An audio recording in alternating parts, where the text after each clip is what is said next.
చీకటి పడుతోంది. బస్టాండ్లో, రైల్వే స్టేషన్లో, రోడ్డు పక్కన బెంచ్ మీద ఈ రాత్రి ఎక్కడ నిద్రపోవాలి అనే ప్రశ్నకి సమాధానం దొరకని ఎంతో మందికి మన రాష్ట్రంలో వారి నిద్రకి భద్రతనిచ్చే ఒక అడ్రస్ ఉంది. అదే మెప్మా నివాసం.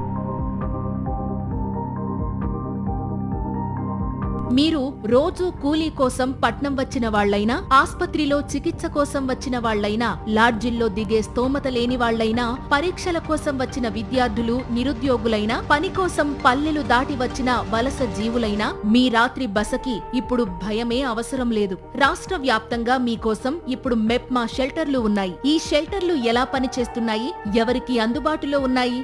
ఇప్పుడు మెప్మా అధికారి, స్టేట్ మెషిన్ మేనేజర్ ఆదినారాయణ గారిని అడిగి తెలుసుకుందాం. అందరికీ నమస్కారం అండి. ఈ రోజు కేంద్ర ప్రభుత్వము మరియు రాష్ట్ర ప్రభుత్వ ఆధ్వర్యంలో షెల్టర్ ఫర్ అర్బన్ హోమ్లెస్ అనే కార్యక్రమాన్ని మెప్మా ద్వారా చేపట్టడం జరుగుతుంది. మెప్మాలో 123 మున్సిపాలిటీలు ఉన్నాయి. ఈ నైట్ షెల్టర్స్ అంటారు దీన్ని, లేదా షెల్టర్ ఫర్ అర్బన్ హోమ్లెస్ అని కూడా అంటారు. దీంట్లో మనకు 65 మున్సిపాలిటీలలో మనకు ఈ షెల్టర్స్ అనే కార్యక్రమం నడుస్తుంది.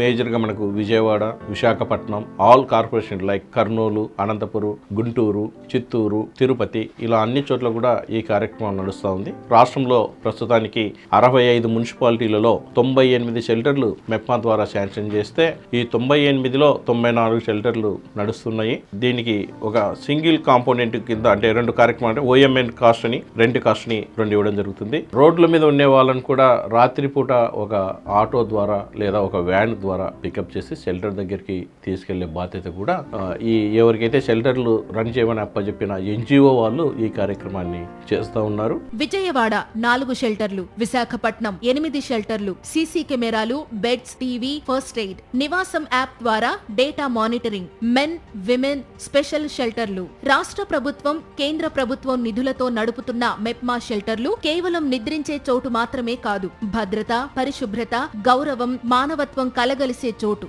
రాత్రి షెల్టర్లో విశ్రాంతి తీసుకుని ఉదయం మీ పనులకు స్వేచ్ఛగా వెళ్లొచ్చు. ఇక్కడ నేరుగా వెళ్లైనా ఉండొచ్చు. కాబట్టి మీకు తెలిసిన ఎవరికైనా రాత్రి నిద్రకి చోటు అవసరమైతే బస్టాండ్ దగ్గరైనా, స్టేషన్ దగ్గరైనా లేదా రోడ్డుపైన ఎవరైనా షెల్టర్ లేకుండా కనిపించినా వారికి మెప్మా నివాసం గురించి చెప్పండి. ఈ అవకాశాన్ని వినియోగించుకోమని చెప్పండి. ఎందుకంటే ఒక రాత్రి నిద్ర ఒక జీవితాన్ని నిలబెడుతుంది.